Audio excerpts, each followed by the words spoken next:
Hello, hello, everyone, and welcome back to the Plant Powered People podcast with your hosts, Michelle Kane and Tony Okamoto.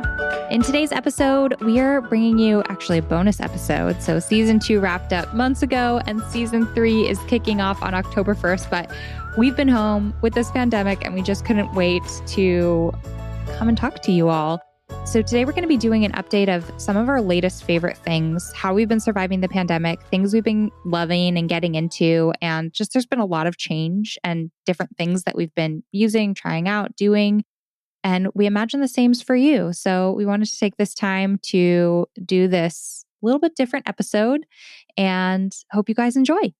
This episode is proudly sponsored by our new cookbook, which we are so excited about. It comes out on October 27th. It's called The Friendly Vegan Cookbook. We have poured our hearts and our souls, and we're so just proud and excited. And we hope that you pre-order. It would mean the world to us. And if you go to friendlyvegancookbook.com, you can even get a bonus incentive for pre-ordering, which is an ebook with 4 of our favorite recipes from the cookbook. Yep. And also we are personally buying a Vitamix to give to one of the people who pre-orders the cookbook. So that's another bonus incentive. This is something we've poured our hearts and souls into. It's our baby coming to life. We've been working on this for so long and are so excited to share these 100 recipes that we have been testing and retesting and perfecting and cooking throughout this past year plus. So yes, we can't wait to share with you the Friendly Vegan Cookbook. All right, now on to our favorite things right now. Yeah, so we're going to jump into some things that have been carrying us through these different times. Podcasts, books, cookbooks, movies, shows. Let's kick it off with podcasts. So as many of you know, I'm a new mom. I have a little baby who just turned 6 months old, and I have a lot of times where I'm either walking him outside or walking him around the house or just doing housework. And in those moments, I want to use every single moment that I have to have a little bit of me time. And podcasts have been a really great way to do that. I know a lot of you can relate. And so 2 of the podcasts that I have been absolutely obsessed with lately. The first one is This Might Get Uncomfortable. It's a podcast by both of our friends, Whitney Lauritsen and Jason Robel. They are longtime vegans, more than a decade focused on sort of eco-vegan topics. And Jason Robel is a celebrity chef and has very health-minded, had a TV show, all sorts of stuff. But their podcast is just super candid. They talk about all sorts of life things. They get really real and raw, and they just are both so wise. I just feel like in every episode, I take away so many nuggets of wisdom. So I have been loving that show.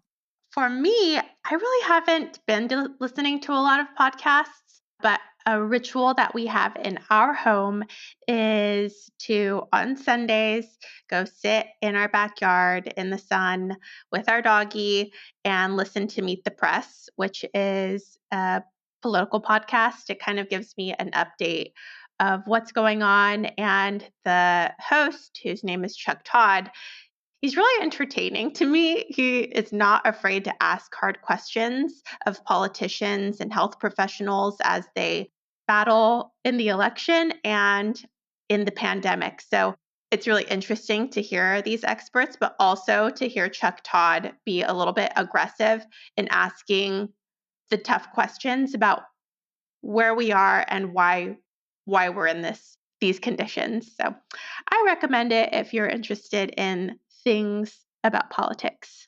And I have one other favorite. It is Adulting Like a Mother Father. It's a podcast hosted by Daniela Monet and Andrew Gardner. And they're both new parents. So that's what kind of inspired me to start listening. But they talk about all sorts of different things relating to adulting and being, especially stepping into being an adult for the first time.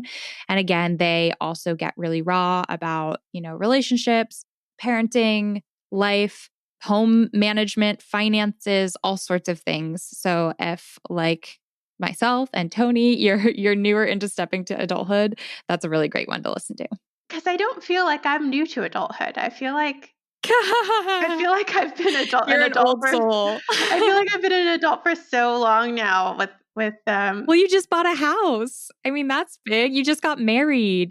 that's true. You're just starting a garden. You have a yard that you're managing for the first time. You're an entrepreneur, like launching your business. I mean, there's a ton of stuff that you're doing that's new to adulting. That's true. However, I did buy my first house when I was 23 and managed that by myself and had a garden there. But I am adulting with someone and that's different. And having a relationship and deciding together how we want our lives to look is different than doing things solo. I will say Oh my that. gosh, completely different. The other stuff of managing finances and buying a house and having a garden and making decisions for myself is not something that's new.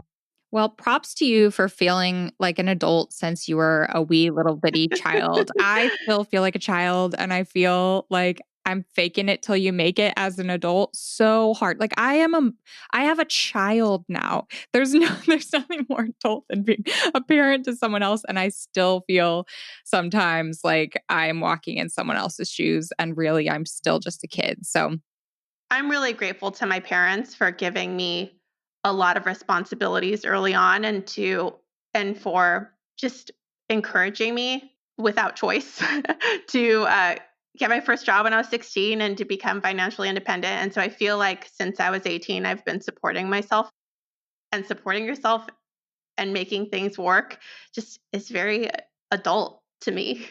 in every chapter, it's face different challenges. And so it's really been helpful for me to find podcasters who are in the same kind of life challenges that I'm going through and listening to that. It gives a sense of camaraderie, especially in these times where we're feeling a little bit alone. So whether that chapter is sort of stepping into the life of adulthood, or you're well beyond that and you're studying business, or you're working from home, or you're struggling with your marriage, or you're single and looking for something, like find those resources that make you feel not alone and you can like enjoy those struggles with someone else who's working their way through it and has good advice to share. I totally agree with that. I know that when starting business, that was so helpful for me to listen to so many different podcasts and listen to so many different books where people were dealing with the same struggles, and listening to them talk about how they succeeded and failed was just extremely helpful. So, yes, I agree with that. Yes. So speaking of that, let's move on to books. And speaking of business and sort of adulting, I just went on a little bit of a book buying rampage. I am sort of, I guess I've been managing people for a long time. In my past job, I managed people. So I've been a manager. But for the first time, now that I have a team at World of Vegan and Bea and Gina and my team, and I want everyone to work well together and be awesome, and I want to support them all the best that I can. I realized that I've never actually studied managing and being a leader as much as I want to. And so I bought a ton of books, not only on that topic. I sort of started looking at all of the very highly rated books in that sort of business self-development realm. The one I'm reading right now is called Crucial Conversations. And I just saw it because it was had a ton of 5-star ratings and seemed to be very valuable to people. So I got that book and I'm only a little bit of the way through, but really helpful if you struggle having those more difficult conversations that can actually impact the course of your life. And that could be in not only in work, business, your relationships, marriage, with friends, all those things. So that book has been really helpful. And then, yeah, I also picked up the book, The Art of Saying No, which I haven't read yet, but again is really highly rated. And I've heard a lot of people talking about that book before. And that is something that I have struggled with a lot throughout my life. I've gotten so much better in past years. Right now, pretty much my default answer is no. And if I'm going to say yes to something, it's because I really, really want to do it and want to prioritize it, because I just don't have the time to take on a lot extra. I have so much on my plate already. And it's been like that for years. Since becoming an entrepreneur and starting my own business, I realized I no longer can just be saying yes to everything, which used to be my default. And as much as it was really hard to learn how to say no, even though you want to do it all, like you just need to protect the space and time for you to be doing creative projects that you initiate and that you prioritize rather than just being at the whim of what other people are asking of you. So anyway, I'm looking forward to reading The Art of Saying No. And Tony, I can't wait to hear what books you're reading lately. Mine are pretty different than yours. Some of them are political and some of them are for fun.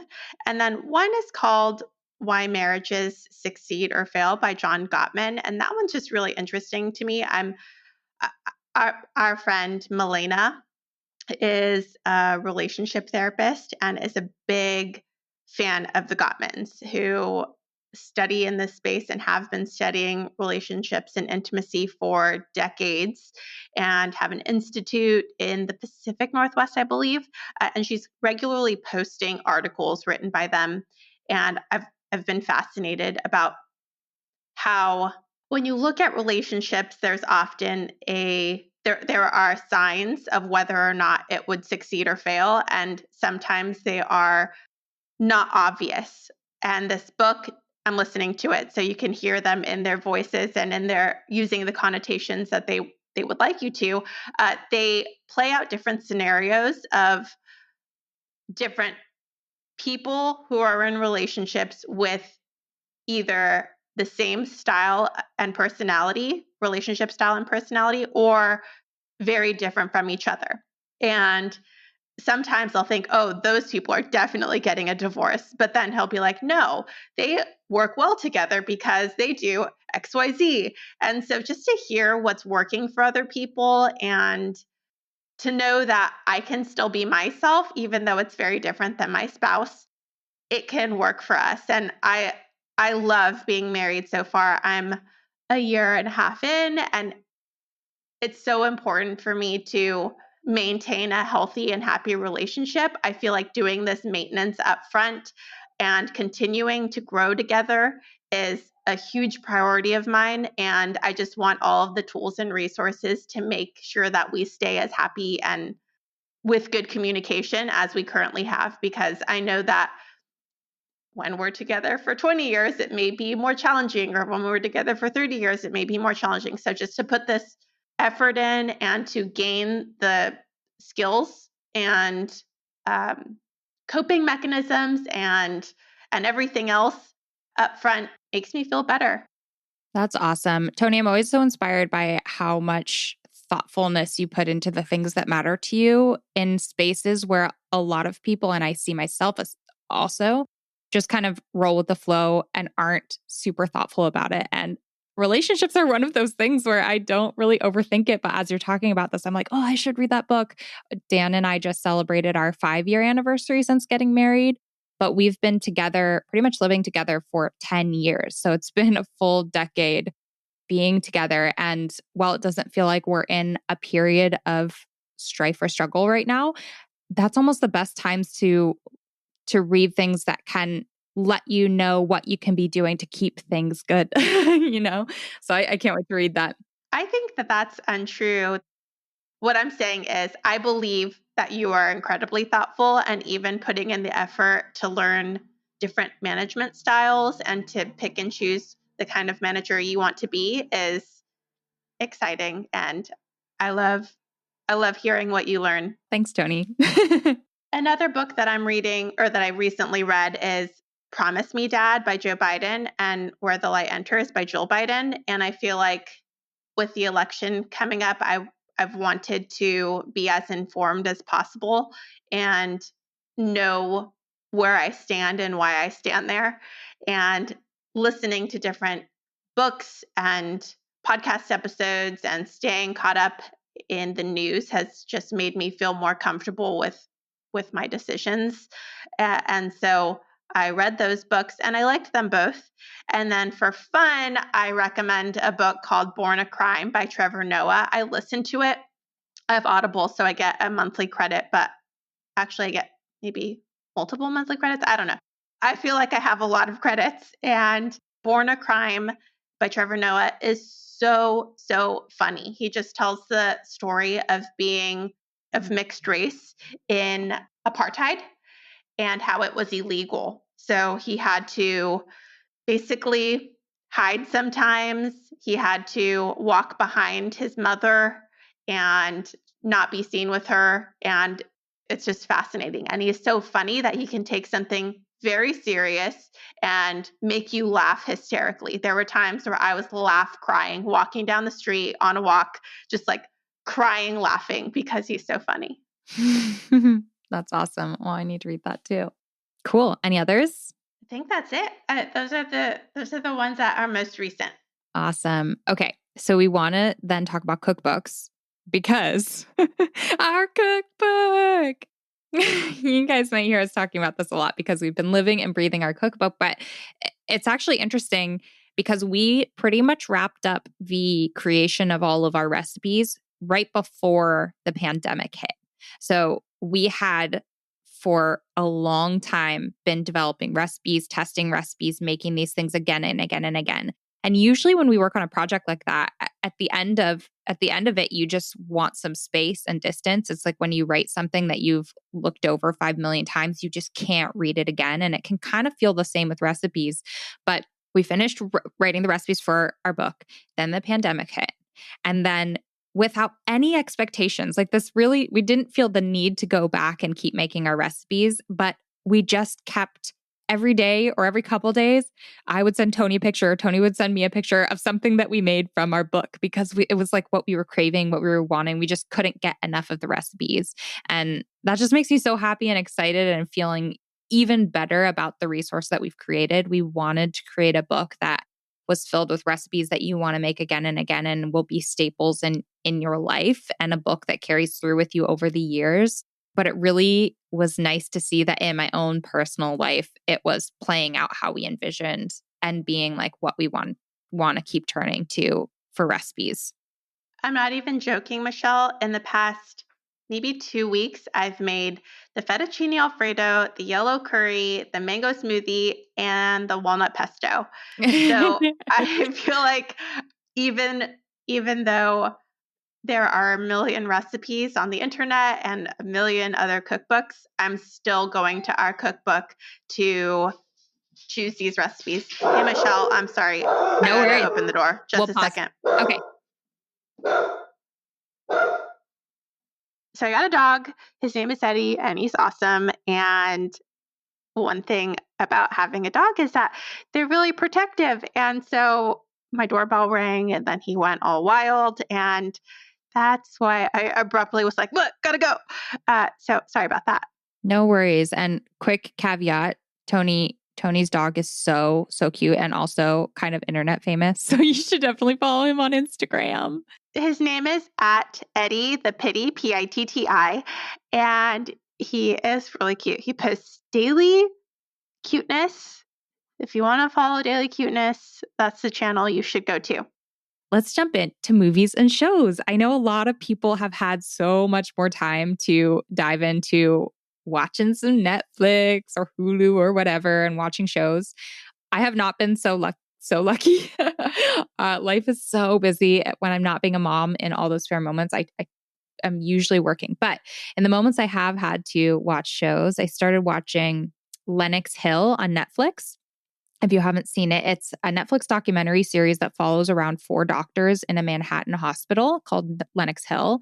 It's just 8 episodes long, and it's kind of like Grey's Anatomy, but a real life version. So these are a real hospital, unscripted, real doctors. It follows an OBGYN. It follows someone on the front lines in the ER. It follows 2 brain surgeons, and it is just so fascinating, beautifully filmed. It really is hard to believe that it is real life and unscripted, but the fact that it's real just makes it captivating.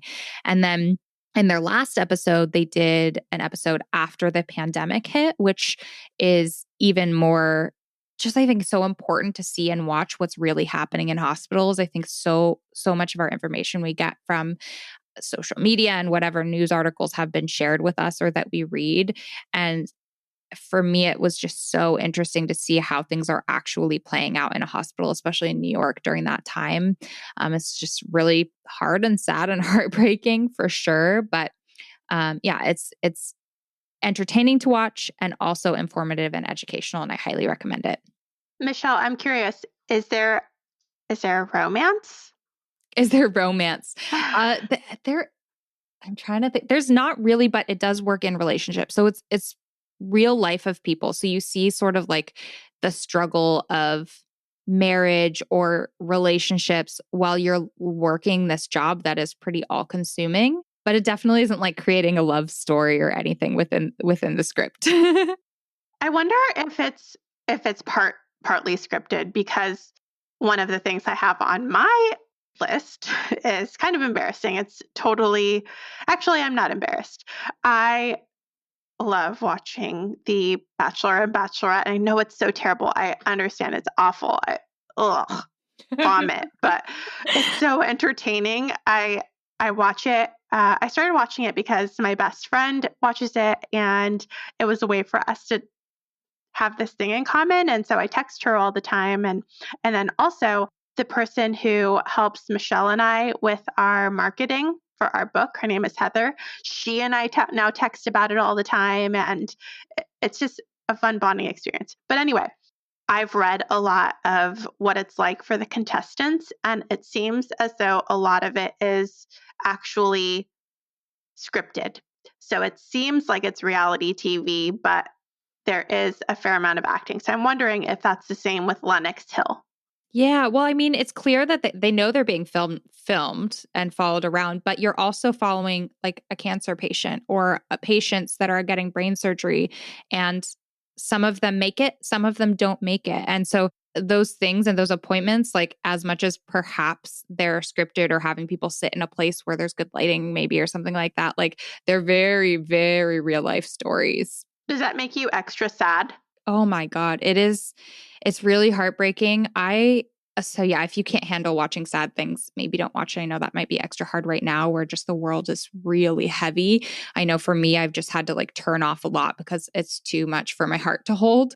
But I do really appreciate seeing the reality of the shortness of life. And watching things like this really makes me feel extra grateful for my life, the things that I have.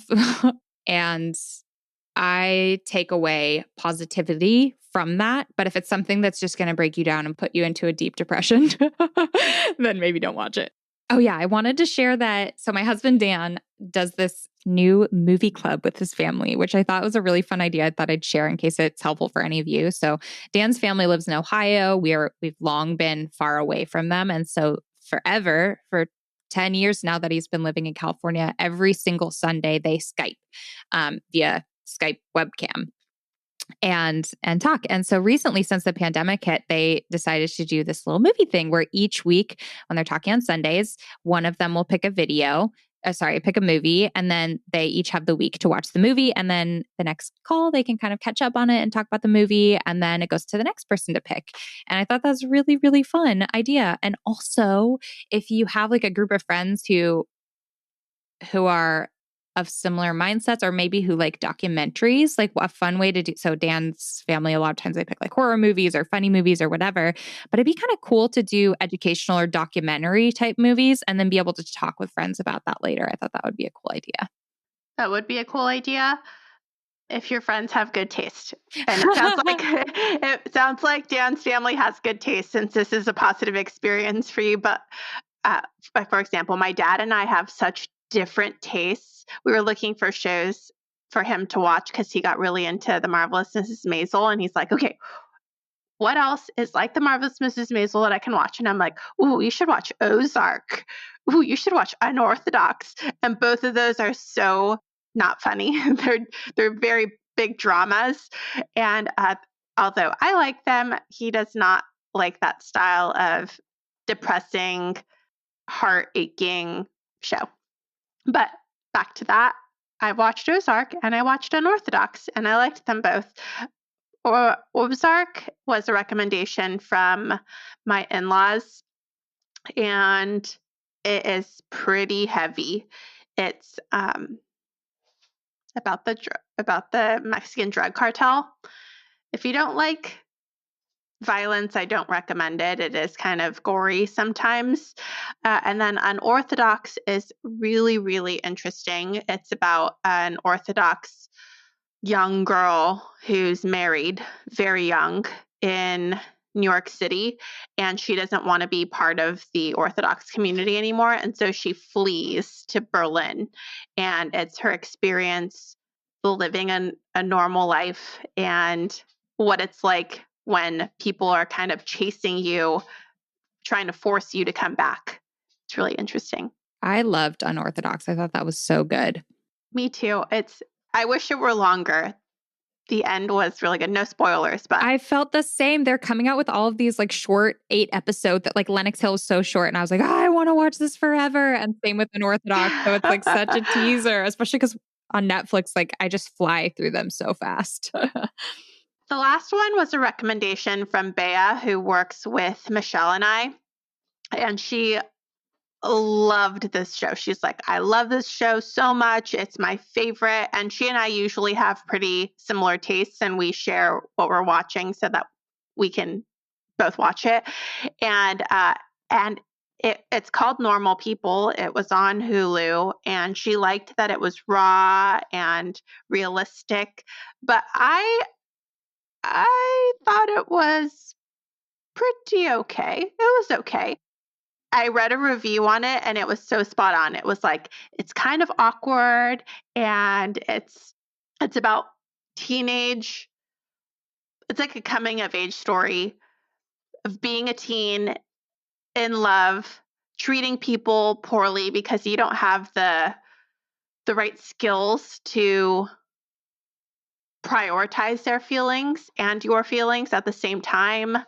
And then it's going to college and trying again with the same people.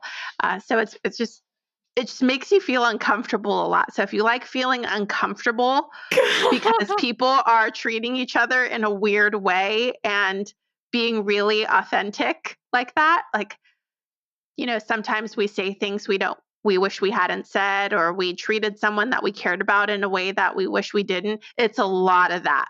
Oh my gosh. I watch some things that have those elements with Dan, and it's so funny because I'll be looking at it like I would watch a normal show, and I look over at Dan, and he's like crumpled in a ball, like basically peeking through his fingers. Like he crawls in his skin when he's watching people just like do things that are so uncomfortable. Oh, Dan will be in the fetal position with a blanket over his head. Pretty much the way that when he showed me the Get Out trailer and I was like crying, yes. He would probably be like that of awkwardness. This payback. We don't have Hulu, but maybe we'll have to see. I'll let you have my password and you can watch it if you want to feel uncomfortable. Awesome. Cool. I love feeling uncomfortable. Love-hate relationship with that feeling. My goodness. Okay. So those are movies and shows. Good stuff. Oh, I also wanted to mention how you were saying when you have someone who has really different tastes than you. So my brother, who I met 2 years ago, is the complete polar opposite of me in pretty much every way. So the things we're interested in, the things we care about, I actively dislike what he cares about, and he actively dislikes what I care about.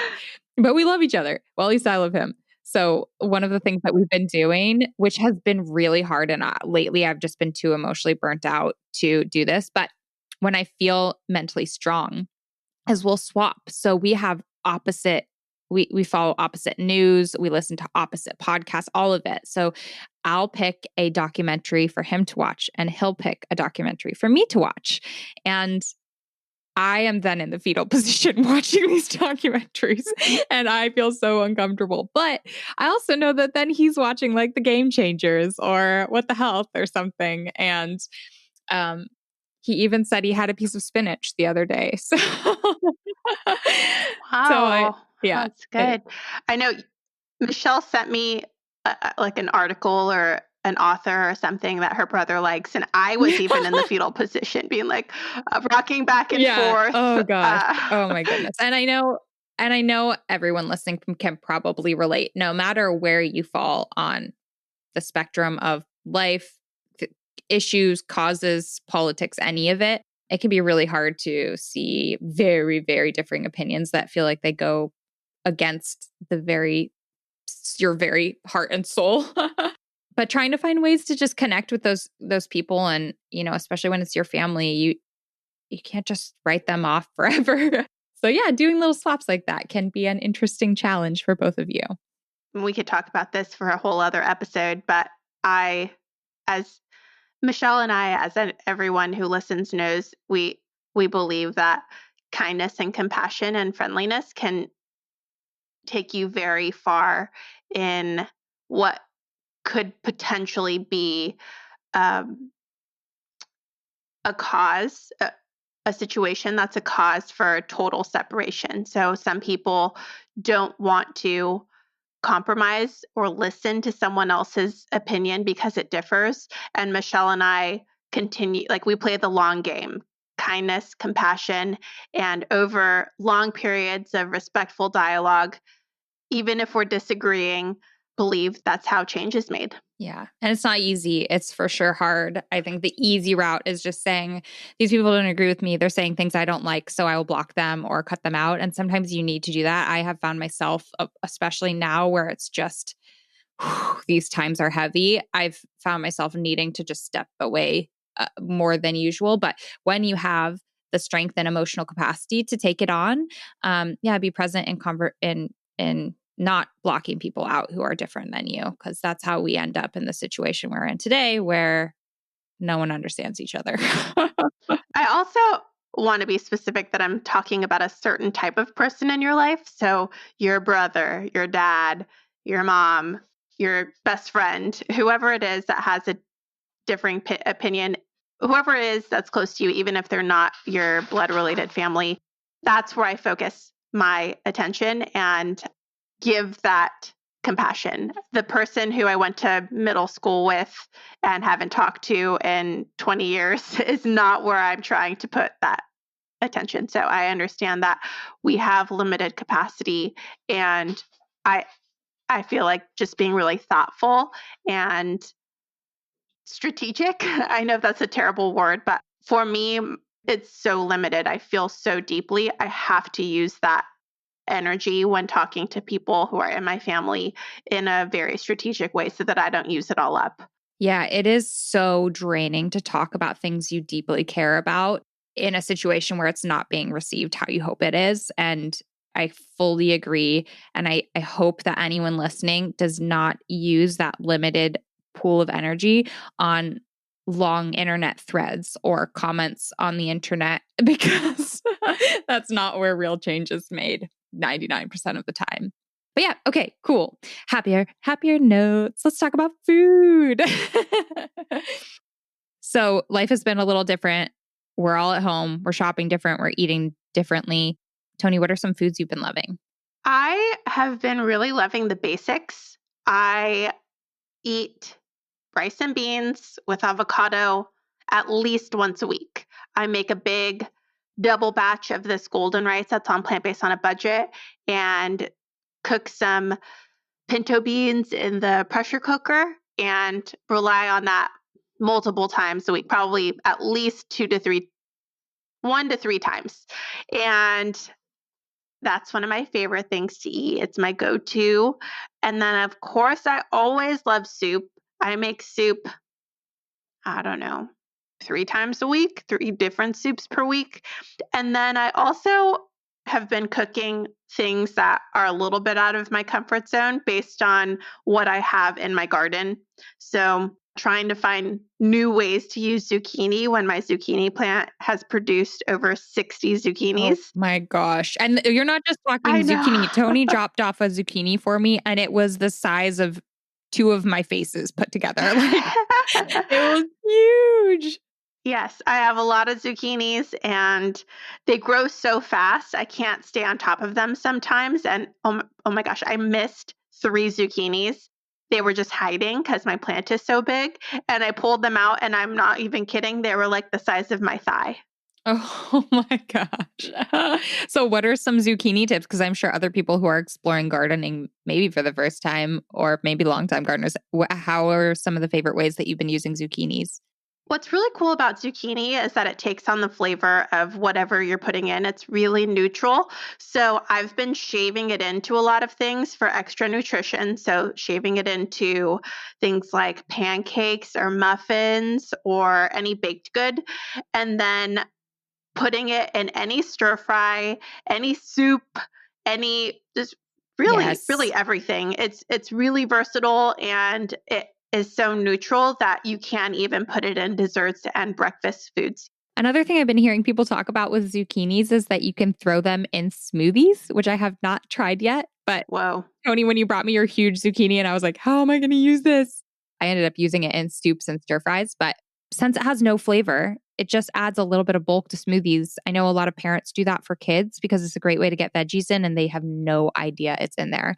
So, yeah, if anyone tries that, you'll have to let us know and I will try it soon. You have a spiralizer? I used to, Dan made me get rid of it because at the time we were living in our teeny little apartment and we had no room in our kitchen for any appliances. So he was like, you never use this. We have to get rid of it. But they're awesome. So spiralizers, you can make zoodles, which are zucchini noodles. And I mean, they don't taste like pasta, obviously, but they're in the shape and have that like reminiscent vibe. So you can put on sauce or pesto or whatever, and it can be actually quite yummy. I'm not a big zoodles fan. I tried to get into it. I know that it's healthy, but I'd rather have pasta. I ate it one time when I was doing 1 week of raw. Just I was doing all these different Whoa. challenges and I tried to do 1 week of raw. And so I was like, give me some Did you pasta. make that? Did you do that? I believe so. Yeah, I did 4 different weeks of different challenges. So I did like a gluten-free one, a What year raw. was this? Ooh, I want to say like maybe like 2015 or something. I don't Because I know. vaguely remember. I did YouTube videos about it, like sort of chronicling it. Anyway, okay.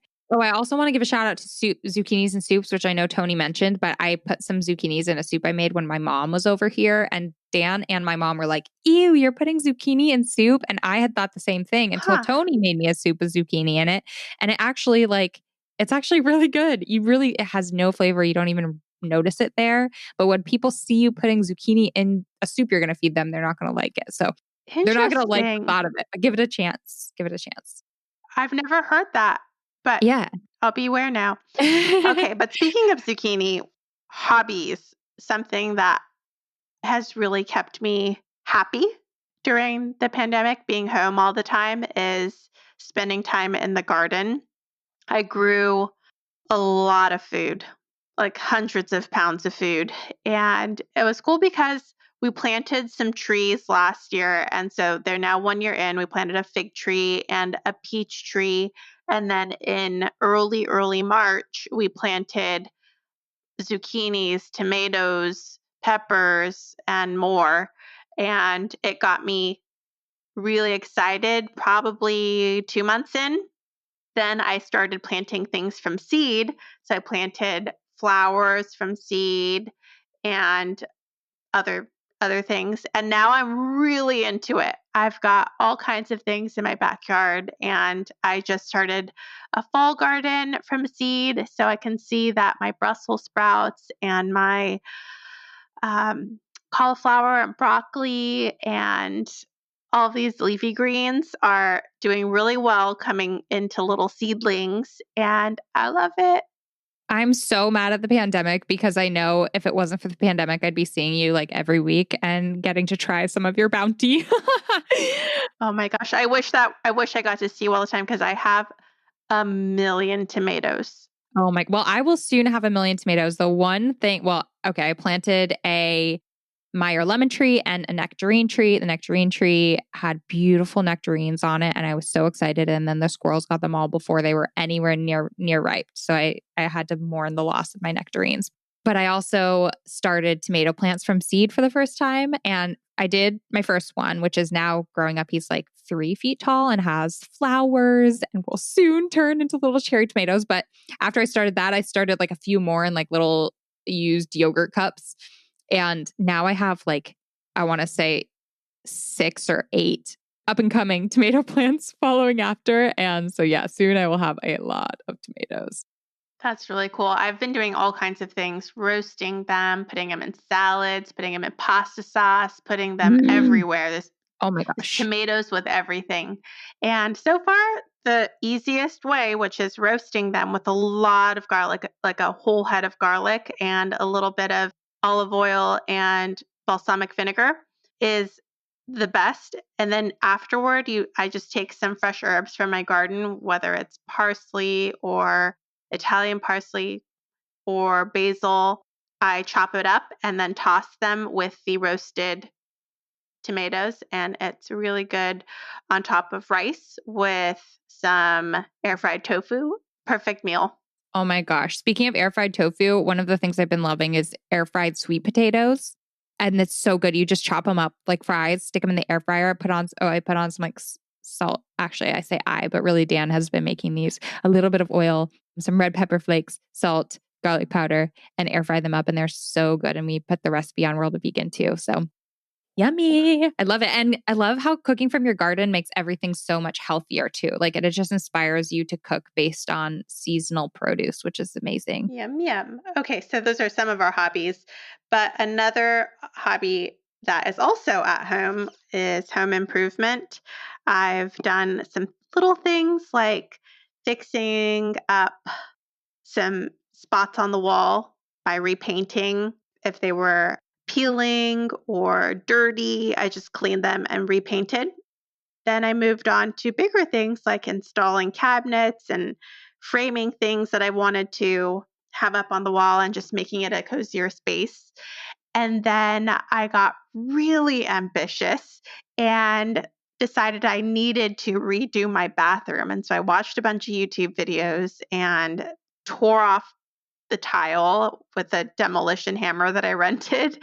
Pause And for a second. We need to insert that picture you posted of it on Instagram of you with your safety glasses in your whole getup, like holding a my knee pads. chainsaw or something. And I was just like, this is so great. When my dad was over, I showed it to my dad because I was just like, look at what Tony has become. And he was very impressed. And that photo cracks me up. It was really fun to see what the inside of my house looks like. I tore the backer board off and got to see what it's like to build a space. But then it got a little bit complicated because some things in my shower were funky. It was an addition that I don't believe was done by a contractor. So my dad, when I was explaining to him the concerns I was having, he suggested that I have a contractor look to just double check if it is possible for me to do it. And I met the nicest contractor. His name is Travis, and he was just so reassuring. He is the type of person who was talking to me as though I knew what I was doing and that I was capable. And just that confidence that he had in me made me want to hire him because I had talked to another contractor and he assumed the opposite. He was talking to me as though I knew nothing, and it was a little bit condescending even, and I just had a bad experience with it. And so then talking to someone who was like, "Yeah, you could probably do this yourself, but there are some things I would watch out for," and just I don't know, he had a lot more confidence in me. It made me feel really good about hiring him to finish the job. And I would say that although I didn't finish it, I did save somewhere in the $3,000 to $4,000 in demo work, which made me feel good. That's awesome. Also, I feel like, okay, I want to bring this up because feel like people can probably relate to it who are listening. This is something that you've experienced a lot and have talked to me about how you'll hire someone to do work on your house and they'll come over and they'll basically talk to you a little bit, but look for where's the man to talk to. Yeah. Like between you and your husband, they assume your husband is the one who's handy and knows the things about the houses, and it's the opposite. Like you know all of these things. Tony comes over and like fixes my faucet and my plumbing and whatever. Like she can do it all. Whereas like Paul is like not interested in being a handyman in any capacity. So it is really frustrating and fascinating how those expectations still exist in a big way in our society. I knew I wasn't hiring this one contractor when he had explained everything to me and I had taken my notes. And then Paul got home and he was like, "Oh, well, let me just talk to Paul about this stuff. I think he would want to know." And I was like, "Well, that's not going to work." Yeah. Yeah. You're like, Paul does not want to know anything that's happening. Yes, my husband has a really busy work life, and that is a priority of his. And so when we decided to buy a house, one of the things that we agreed to was that I would help out around the house more because it was more important to me. And that was one of his concerns about owning a house, that it was a lot of extra work that he didn't have time to commit to. And so it it has worked out for us. And whoever I work with, I need them to understand that this is my project and you should talk to me. So And so it is your project and your home, and you're equally capable as anyone else. exactly, exactly. Yeah. Thank you, Yeah. Michelle. Cool. Well, I am so impressed by all the home improvement you've been doing, Tony. I feel inspired, and yet also have no time and energy to put into home improvement. So I haven't been able to do the same. Anything else hobbies wise you want to talk about? Well, having a dog has become a big part of my life. We love our dog so much. He is just the most perfect dog for us. And we take him to the dog park at least once a day, but sometimes twice. We try to give him 2 hours, a minimum of exercise per day. So that's the bare minimum, but sometimes we do three. And that's walking him, running with him, taking him to the dog park, going on hikes and things like that. So having a dog and hanging out with dog friends, hosting dog play dates, that's become a big part of my life.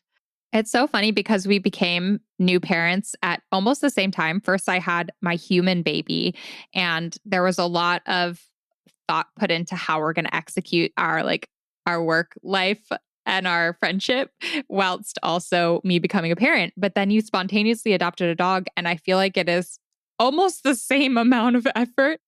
Yeah, we have a nearly weekly play date with Eddie's friend Harley. And Eddie is now in pit bull school where he's learning how to be a great pit bull ambassador. So on Sundays at 9 a.m., we are there every day. And he is, I'm not, don't want to brag, but he is the model student there. So they're like, okay, watch Eddie do this. This is what everyone else should be doing. And I'm just such a proud parent, beaming with happiness and pride for my sweet little doggy. Oh my gosh. I cannot even imagine what that's like, because when I adopted Chance, he was the worst student in the class. They would show the models, look, you just do this, hold the treat up, then say sit, then they sit, just do this. It's easy. And so everyone's standing around, and most dogs are like kind of getting it. And Chance is just like pulling at the end of his leash, being like, let me get to that other dog. Oh my God, there's a squirrel, jumping, like everything he's not supposed to do, he would do. Oh, I know those dogs in class. Poor Michelle. I know. I feel so bad for them because they're obviously overwhelmed that Yeah. their dog is the only dog who's barking really loudly or just super distracted. And so I feel for you. Yeah, yes. But now that he's an old man and like 15 years old, he's just a sweet little angel he would be a model in class these days, just because he's too lazy to do anything else. I love Chance. I think it's hard to think about him in that way because I've known him in his older, more Yeah. mature years, and he's just so chill. And so when we have dog sat for him or just hung out with him all weekend or week even, he's just chill. He's He like a has grown into a chillin' chill dog. dog for sure, but he did not start out that way. Okay, dogs. Anyway, becoming a parent, whether you're a parent to a fur baby, a human baby, whatever, it is a big, beautiful endeavor, and it definitely consumes a huge part of your life, but in the most beautiful ways. And I can't wait for my baby to meet your baby, Tony. I know. I was actually thinking about this the other day. I haven't held Graham since February. That's crazy. Yeah, that's one of these just heartbreaking things about the pandemic, is having our kids grow up without socialization, without knowing our best friends, his auntie Tony, his grandparents, Oh, any of so it. sad. It's so sad. Yeah. But I But do appreciate Michelle's so kind and sends me pictures regularly with some outfits that I got him or just him being super smiley and cute, and it brightens my day every time. So thank you for doing that, Michelle. oh my gosh, I just can't with him. He's so cute. Actually, that's one of your hobbies. You want to talk about it? Oh yeah, mom life. That's pretty much my only hobby anymore, because at this point as a working mom, I never really stepped back from work. From the day that I had Graham, I was already working to the whatever capacity I could in every moment and every day. And that means you sacrifice fun things and any other luxury in life, pretty much, which I thought was going to be really hard. And I was actually terrified of it. I thought, okay, once I have a kid, I'm basically giving up my life and my life becomes my kid. But I've found it to be actually quite the opposite. I so love being a mama to Graham and all the little adventures we go through and all of his smiles. And he's just so sweet and inspires me in my work. So spending it, they balance each other really well for the most part. But it means I haven't had too much time for other hobbies other than growing my little tomatoes and my basil plant and trying to start reading again, which I'm looking forward to. Now that it's so sunny here in Sacramento and beautiful, and even the nights are so nice, I try and at least go outside. And so I'll bring when Graham's taking a nap, I'll bring my computer and work outside so that while I don't have the time to go outside for leisure walks or go running or have like mom free time, I feel like I'm on a vacation while I'm working. I have one more thing that I forgot, which is exercising. I was not a big exerciser before, and now I am, which is nice. At some point, I felt kind of icky for how little I was moving. I wasn't dancing. I wasn't doing much. The only exercise I was doing was taking Eddie on a walk, which I didn't feel was getting up my heart rate or helping me build muscle. And in fact, I was actually losing muscle and I just felt like I wasn't feeling healthy. And so a friend of mine and I started doing the YouTube videos together at the same time. We would call each other on Skype and I would put her right there and then we would do the same video. Actually, someone from our podcast, Ana Alarcon, has a YouTube channel called Veg Life. And she does YouTube videos where she works out for short periods of time, like 15 minutes or 12 minutes. And that was right up our alley. It's hard workouts for 12 minutes. And you're just feeling like, afterward. And so that was right up our alley. And we started with those. And then my gym started hosting outdoor group classes. And now I'm way into them. So I go to boot camp and I go to Zumba and I'm friends with the people who go. And I really love it. Some other favorite things that we just figured we'd share some other favorite things. One of the things which has kind of become a hobby of mine is cloth diapering. So this is definitely in the mama territory. If any of you are going to be mamas in the future or dadas, parents, listen up. Cloth diapering is awesome. I decided to cloth diaper Graham months before having him for mostly environmental and sustainability reasons. A baby can go through like 7,000 disposable diapers in their short time as little children that are just thrown in the trash. And that is so wasteful and awful. And I'm trying to be as conscious as I can in the decisions I make with raising Graham to lighten the toll on our planet. And so one of those choices was to use cloth diapers. Now, if you are a generation beyond myself, you're probably thinking of cloth diapers as those little just cloths that you snap together, even with bobby pins or something like that. But today, modern cloth diapers are so nice and they have cute patterns. They're just made with like snaps or Velcro and make it really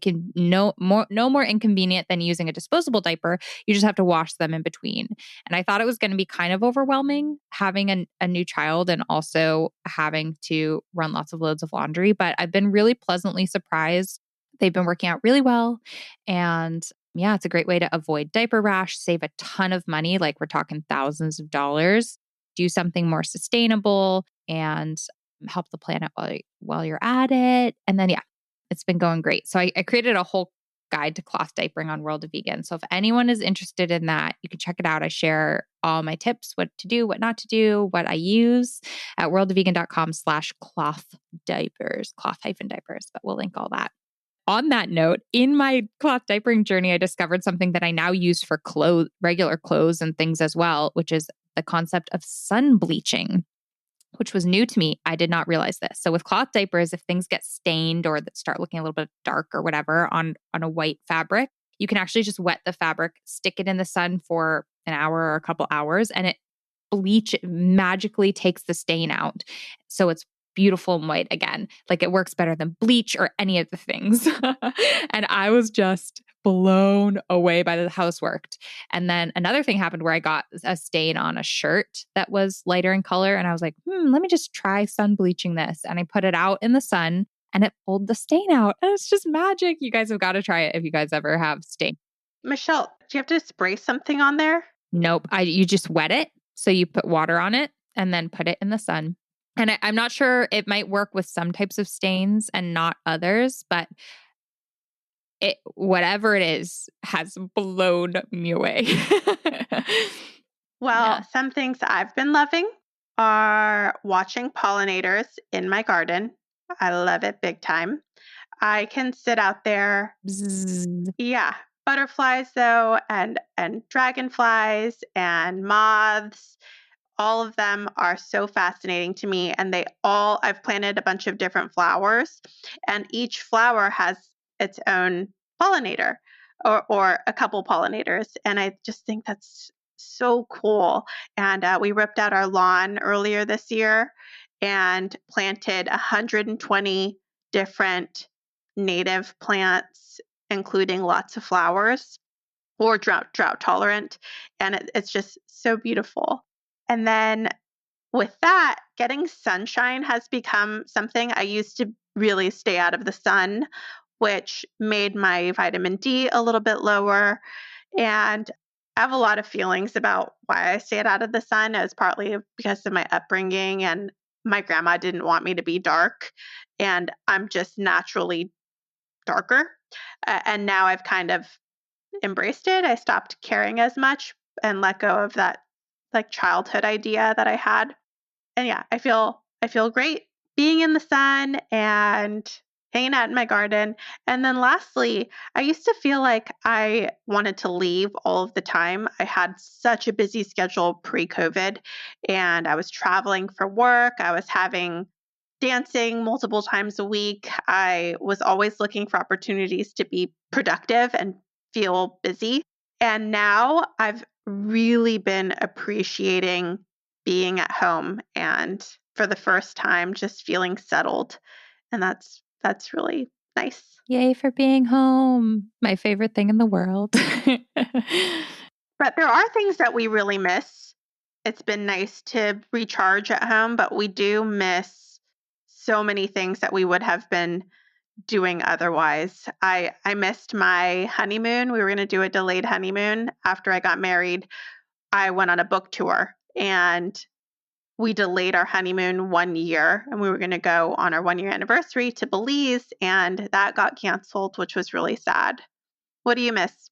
Yeah, I mean, number one is just family. So we have a new baby, and for this first chapter of his life, he's not getting to see his grandparents, his uncle, his aunts, his family. He's just not even getting to meet many of them, which breaks my heart. But obviously, in perspective, he will see them again, hopefully one day. But yeah, other fun things just like that we usually do over the summer. Like we usually go river rafting, which we could do, but we have a new baby. So some of these are not pandemic things. They're just like life is changing when you become a parent. Tony, I miss you. I used to see Tony like every week pretty much, or every couple weeks. When we'd go a couple weeks, it felt like a really long time. And so, yeah, I just really miss being able to just get together and be creative together and work on projects together and record this podcast together. I really miss that too. But I will say there's something, although we haven't gotten to see each other in person, which is a real bummer, I feel like we've gotten to spend a lot of time on the phone working together and also catching up a lot more than we would otherwise. So I feel like although we would spend 1 day a week all day working on something, now we're on the phone. I feel like maybe every day, just weaving work and personal lives together, which has been, I love it. I love catching up with you. I miss dinner parties and barbecues. Barbecue, one of the things that when we bought a house, we really wanted to make sure it was a place for entertaining, because my husband is really extroverted and really loves entertaining. And so we finally got a house last year, and then the pandemic happened early this year, so we didn't get to spend much time entertaining. And we have this big backyard and a big, beautiful dining room table that just doesn't see a lot of guests. And then dancing. I miss dancing. I used to dance all the time.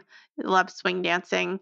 And that human connection that I felt, and experiencing musicality and listening to my favorite music is is on hold. Womp womp. That's really sad to me. Yeah, that's hard. It is hard. Luckily, there's all sorts of things we've been loving that take the place of the things that we miss. And I think it's so important at times like these where things are different to try and focus on the positive. And if you're stuck at home or if things are different, find ways to make them awesome or even better than what could have been. Even things like walking, hiking, we've been cooking, gardening, home improvements, reading more, picnics, learning, working, connecting in new ways. There's so many beautiful things that can come from this different life situation. So, yeah, do what we can to focus on the positives. Lastly, what cool things are you working on, Michelle? Oh my gosh, so much. So, in every spare moment, I'm working on creative projects through World of Vegan for the most part. We recently released our next Draw My Life video. So, we have a whole series of Draw My Life videos that show the life of an animal from an animal's perspective, but it's hand drawn through illustrations. These are YouTube videos that enable people to see what's going on behind closed doors without having to watch graphic undercover footage. So, they've been really valuable as an sort of advocacy tool. And our last one was on deep sea bottom trawling.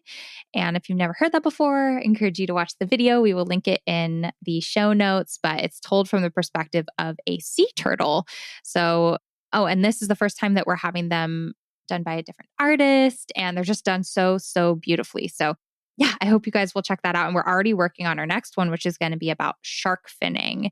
And shark finning is so heartbreaking. Millions of sharks are just pulled out of the water. Their fins are cut off and then they're dumped back into the water. They sink to the bottom and they're aware, conscious, alive, but they have no fins. So they just suffocate at the bottom of the ocean. It's heartbreaking. Anyway, I'm excited to finally be working on more of those Draw My Life videos and lots more content that has been on my to-do list for so long. For some reason in this chapter where now I'm busier than ever, I'm also, now that I have a team and I know how valuable my time is, I'm trying to bring those to the top of my list. So I finally put together how to start a blog article for anyone out there who might want to start blogging, whether it's about food or lifestyle or whatever topics, politics, whatever topics are important to you. That's a great way to sort of do some advocacy. And we started creating some printable coloring pages on World of Vegan. That's a nice tool for people who are home at in the pandemic with either with kids or even as adults who just need some Zen time. We started offering printable coloring pages, which are cool. So much art. So I've been working with various artists through World of Vegan to create artwork that has a message. And it could be as simple as like, hey, don't throw away your broccoli stalks. Your broccoli stalks can be delicious in soups, to kind of things that have more information about the wool industry, whatever it is, graphics with a message. And now we have over 100 graphics that we share mostly through Instagram. So just on my @vegan Instagram channel or Instagram page. But yeah, it's something that I've always loved, seeing art that has a message, and something that I found really powerful through my decade as a vegan and as an animal activist too, and advocate. So yeah, that's been really fun to work on. And I know Tony's started creating art through Plant Based on a Budget too, that are really awesome. So we work with the same artist too. So that's cool. So yeah, if you don't follow us on Instagram and you're looking for some inspiration, I encourage you to. Lots of guides. So our newest team member at World of Vegan, her name's Gina. She's incredible and she has a million interests that she dives way into and becomes an expert on. So it's just so cool knowing people like that who have so many diverse passions and are good at so many different things. So one of the things she loves doing is knitting. And so she wrote a guide to vegan knitting that talks about vegan wool and just these things that they're looking on the internet. I didn't see one out there that was good and that helpful and comprehensive. So it's cool to be putting together things like that, a guide to cruelty-free solid shampoos, yada, yada, yada. Lots of stuff, lots of fun content things happening. Oh yeah, and YouTube. I've been working on lots of videos, which has been really fun. We started doing a vegan at fast food restaurants series. So showing things like El Pollo Loco just recently launched vegan chicken. So they have vegan chicken burritos and vegan tacos. And so we go and film like what you can get vegan at different fast food restaurants. And we're also coming out with guides for all of that on World of Vegan. And yeah, it's been really fun. And what I eat in the day videos, I've been trying to do at least one a month. It's kind of special because one of the reasons why I really want to keep doing them is because I really do take it into the day in my life. So I have little clips of Graham in there, little baby Graham. And so having those like memories for myself too, as he grows up, even though the main focus is food and what we're eating, it's special to be able to have those little chapters of his life as he grows captured in a way. Yeah, I'm very excited about our cookbook. You haven't yet pre-ordered, please pre-order. Those numbers are really important in helping us get distribution. And so not only that, it just would make our whole day to know that you got it. So once you buy it, you will go to your website and tell us that you bought it, and we'll make sure you get the digital PDF, which has 4 of our favorite recipes. So please do that. I, like Michelle, am creating lots of new content, videos, art. We're on TikTok at Plant Based on Budget, lots of new recipes. And then, of course, we're planning season 3 of our podcast, which I'm really excited about. And we have kind of a different thing going on with season 3. You'll hear more of Michelle and I. That's kind of what we're planning with the pandemic. But either way, it's going to be amazing. I'm looking forward to it. And lots of virtual cooking demonstrations. The way things are going right now, people are shifting how they're hosting their events. So what once was an in-person event is now held online. And so I've been doing a lot of cooking demonstrations virtually. And then my favorite thing is managing my team. I've got now 6 people in addition to myself who are working with Plant Based on a Budget, and they just do such a fantastic job. And it's just really an honor to work with such talented, dedicated people who love Plant Based on a Budget as much as I do. So that's what I've got going on. Awesome. Well, I know this was a longer episode. Thank you all for bearing with us. I hope this is helpful, and maybe we shared some things that you can integrate into your own lives. Again, we'll conclude all the links to everything at plantpoweredpodcast.com. You can click on this episode. It's the bonus episode, and find it there. Our next season is launching on October 1st, and that's season 3. And we have so much exciting content coming for you in the podcast. We've been really, really working hard on that. So we can't wait to start sharing those. And as always, we'll be publishing a new episode every 2 weeks on the 1st of the month and the 15th of the month. So be sure to stay tuned for that. And yeah, I hope you all are doing really well, or at least okay, managing this time despite all of the struggles and just everything going on in our world right now. We are sending you so much love, big friendly hugs from our house to yours, friendly virtual hugs. I know for some people, they haven't even had a hug in months, which is just crazy to think about. So we're sending so much love your way. Thank you for listening. If you want to give this podcast a review, you can always do so on the iTunes podcast thingy-mabobber. We so appreciate that. And if you want to pre-order our cookbook and be one of the very first to receive it in your home and start cooking from it, it would mean the world to us. The Friendly Vegan Cookbook, coming soon. All right, thank you all. Have the most beautiful day, and we will talk to you soon. Bye. Bye.